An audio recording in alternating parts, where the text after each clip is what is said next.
Finance accounts assistant के related एक tweet सामने आया हुआ है जिसमें ये बताया जा रहा है कि सिलेक्शन लिस्ट जो है एफएए का उसको भी इंक्वायर किया जाएगा एक कमेटी के ज़रिए headed by additional chief secretary home. यहाँ पे ये भी बताया जा रहा है कि रिपोर्ट ऑफ इंक्वायरी के बेसिस पे एक्शन लिया जाएगा। अगर कोई इरेगुलरिटी नहीं मिली तो आगे कंटिन्यू किया जाएगा प्रोसेस को, और अगर कोई स्कैम मिला, इरेगुलरिटी मिली तो स्ट्रिक्ट एक्शन विल फॉलो। अब यहाँ पे गवर्नमेंट ने ये नहीं बताया कि स्ट्रिक्ट एक्शन का मतलब क्या है। क्या इसका मतलब है स्क्रैप फिर से और री एग्ज़ाम फिर से, या इसका मतलब है फिल्टर करना, लिस्ट को पुनिश करना स्कैमर्स को। यहाँ पे क्लियर कट ट्वीट यहाँ पे नहीं है।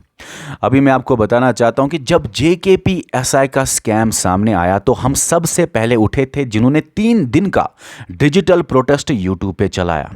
हमने एक टेलीग्राम ग्रुप बनाया, क्रिएट किया और बच्चों को बोला कि अपने एविडेंस सामने रखो, अपना प्रूफ सामने रखो, जेकेपीएसआई के रिलेटेड को जो स्कैम हुआ उसको सामने रखो, अपनी बात सामने रखो। टेलीग्राम और व्हाट्सएप पे बहुत सारे बच्चों ने अपनी बात रखी और हमने कोशिश की ये जो एविडेंसेस है ये इन्वेस्टिगेशन एजेंसीज तक पहुंचे। हमने ये भी बताया बाकी इन्वेस्टिगेशन एजेंसीज को छोड़ के सीबीआई इन्वेस्टिगेट करना चाहिए मैटर को। अब उसके बाद ट्वीट आया कि सीबीआई इन्वेस्टिगेट करेगा और ये बताया गया कि स्क्रैप कर दिया गया जेकेपीएसआई को, अब री एग्जाम होगा। हम कभी भी इसका साथ नहीं दे रहे थे स्टार्टिंग से कि स्क्रैप होना चाहिए। देखो दोस्तों, अगर कोई एग्ज़ाम में कोई बैड एलिमेंट्स है उसको फिल्टर कीजिए, बाहर निकालिए उनको। इन्वेस्टिगेशन के बाद अगर आपको मिला कि हाँ कुछ है तो उनको फिल्टर कीजिए, स्कैमर्स को पुनिश कीजिए, कल्प्रिट्स को पुनिश कीजिए। हमने तो बहुत पहले से बताया कि इनको बाहर निकालिए, पब्लिक डोमेन में लाइए, सजा दीजिए। अभी तक जेकेपीएसआई का एग्जाम तो स्क्रैप हो गया, लेकिन एक्शन किसके खिलाफ हुई ये अभी तक कोई पता नहीं। ये कमेटी का रिपोर्ट के बेसिस पे तो हाँ है जेकेपीएसआई में स्कैम हुआ है, लेकिन कमेटी रिपोर्ट जो है वो पब्लिक डोमेन में नहीं आई हुई है। बच्चों के सामने नया जो चेयरमैन है जेकेएसएसबी का वो तक नहीं आए हैं प्रेस कॉन्फ्रेंस के जरिए। पुराने चेयरमैन तो कभी कभी आते थे। और ये भी ट्वीट आपने किया है अब फाइनेंस अकाउंट्स असिस्टेंट के, ये भी कोई क्लियर कट ट्वीट नहीं है।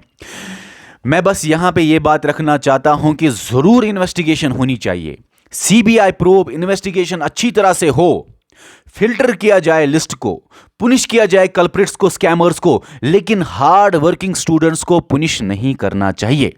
आपने जेकेपीएसआई में सभी को पुनिश कर दिया और शायद ये भी स्क्रैप करके आप फाइनेंस अकाउंट्स असिस्टेंट बच्चे जो हार्ड वर्किंग है उनको भी पुनिश करोगे। एक साथ पुनिश करोगे सबको, ये क्या बात हुई? उनको बाहर निकालिए ना जिन्होंने गलत किया। अभी अगर फाइनेंस अकाउंट्स असिस्टेंट की बात करें तो 972 कैंडिडेट्स है, उनके साथ 972 फैमिलीज जुड़ी हुई हैं, उनके साथ हम टीचर्स जुड़े हुए हैं जिन्होंने उनको पढ़ाया हुआ है, वो सारे रोड्स पे आए हुए हैं। अगर उनके साथ कुछ भी हुआ तो जिम्मेवार गवर्नमेंट होगा। देखिए, आपको जेकेएसएसबी ऑफिशियल मिले जिन्होंने स्कैम किया, या स्टूडेंट्स या पॉलिटिशियंस या कोई दोस्त दूसरा तीसरा ऑफिसर, उनको टर्मिनेट कीजिए, स्टूडेंट्स को हमेशा के लिए बैन लगाइए, सजा दीजिए और पब्लिक डोमेन में लाइए कि कौन था इसमें इन्वॉल्व, किसके खिलाफ एक्शन हुई, ये पब्लिक डोमेन में तो लाइए। हार्ड वर्किंग कैंडिडेट्स के साथ जुल्म नहीं होना चाहिए, इसलिए स्क्रैप केस का साथ हम कभी नहीं देंगे और ये सही तरीका नहीं है। बहुत बार ऐसे हुआ है, बहुत बार सीबीआई इन्वेस्टिगेशन के बाद पता चला कि इस एग्जाम में स्कैम हुआ है, जैसे एमबीबीएस में, जैसे कहीं कहीं पे स्टेट पब्लिक सर्विस कमीशन में देखा गया, तो फिल्टर किया गया, उधर सारे बच्चों को या सभी को स्क्रैप नहीं किया गया, फिल्टर किया गया। और आपको क्या लगता है कि 972 कैंडिडेट्स में फिल्टर करना बहुत डिफिकल्ट है? हजारों लाखों करोड़ों में आप क्रिमिनल को निकाल सकते हो, तो 972 कैंडिडेट्स में ये बाहर नहीं निकाल सकते आपकी किसने स्कैम किया।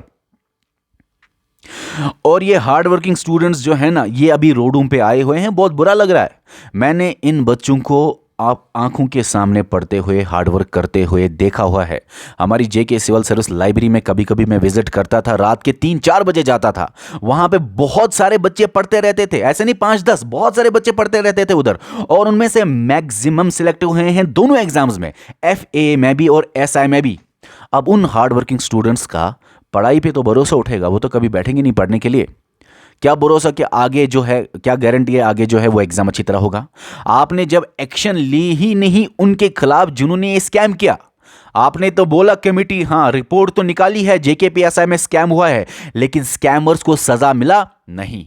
रिपोर्ट को आपने पब्लिक डोमेन में लाया नहीं, बच्चों तक क्लियर कट इंफॉर्मेशन पहुंची नहीं, नया चेयरमैन प्रेस कॉन्फ्रेंस के लिए नहीं आता है, गवर्नमेंट अच्छी तरह बात अपनी नहीं रख पा रहा है, कुछ दिन के बाद बोलेगा स्क्रैप हो गया तो बात खत्म। अब क्या गारंटी है स्क्रैप के बाद फिर से री एग्जाम में स्कैम नहीं होगा?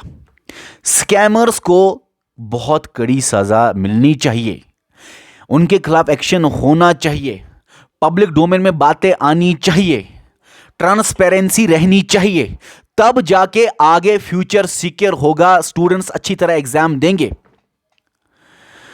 बस यही कहना चाहता हूं मैं यहां पे कि स्क्रैप जो है ना, ये पॉलिसी ठीक नहीं है। बेशक आप इन्वेस्टिगेशन कीजिए, जो सिलेक्टेड स्टूडेंट्स है वो तो खुद कह रहे हैं इन्वेस्टिगेशन कीजिए। देखिए, अगर आप इन्वेस्टिगेशन करेंगे, फिल्टर करेंगे लिस्ट को, अगर आपको 50, 40, 100 बच्चे लगे हाँ स्कैमर्स हैं फॉर एग्जांपल, उतने तो नहीं होंगे, फॉर एग्जांपल हैं इतने, अगर आपको लगा इतने हैं तो उनको बाहर निकालिए। जो बेचारे थिन मार्जिन से सिलेक्ट नहीं हुए ना, वो भी सिलेक्ट हो जाएंगे, और इनका सिलेक्शन लिस्ट जल्दी रिलीज कीजिए। यही फास्ट ट्रैक रिक्रूटमेंट है क्या, जिसमें 3, 4, 5 साल लगेंगे? और अगर पंचायत अकाउंट्स असिस्टेंट में धांधली हुई है या उससे पहले किसी एग्जाम में भी स्कैम हुआ है तो उस पे भी कमेटी बिठाइए, सीबीआई इन्वेस्टिगेशन कीजिए। बट कितनी बार री एग्जाम कराओगे? क्या आज से 5 साल पहले जो स्कैम हुआ होगा, अगर आज हुआ है तो तब भी हुआ होगा, तब शायद ज्यादा हुआ होगा, क्या उसको भी स्क्रैप करोगे? सो स्क्रैपिंग पॉलिसी जो है यह ठीक नहीं है। बस बैड एलिमेंट्स को बाहर निकाल के कड़ी सजा दीजिए। अभी तक स्क्रैप का तो पता चला, सजा का पता ही नहीं। यही इस वीडियो में बताना है। कोशिश करेंगे हम सारे बच्चे के अथॉरिटीज़ तक, ये हायर अथॉरिटीज़ तक, गवर्नमेंट तक ये बातें पहुँचे और गवर्नमेंट एक अच्छा एक्शन ले, एक अच्छा एक्शन ले। और फिलहाल के लिए ये कहना चाहता हूँ कि इससे पहले हमने डिजिटल प्रोटेस्ट चलाया कि स्कैमर्स जितने भी है जेकेपीएसआई में, स्कैम जो है, जो भी बच्चे आए थे सड़कों पे उनको इंसाफ मिले। हालांकि आपने उसको स्क्रैप कर दिया, जो कि हम नहीं चाहते थे। स्क्रैपिंग ठीक नहीं है दोस्तों, ये कहाँ ठीक है? जो बच्चे मेहनत करके आए हैं उनको, वो कब एग्जाम देंगे, किस एग्जाम पे वो भरोसा करे? फॉर एग्जाम्पल मैं स्टूडेंट हूँ, मैं एग्जाम देने गया, मैं सिलेक्ट हूँ। अब मैं सिलेक्ट हूँ लेकिन पता चला कि दूसरे ने गलत किया, उसमें मेरी गलती क्या? तो स्क्रैप ठीक नहीं है। इनको सज़ा दीजिए, कड़ी से कड़ी सज़ा, ताकि फ्यूचर सिक्योर रहे जे एंड के यूथ का। और बस फिलहाल के लिए इतना ही बोलना चाहता हूँ भाई।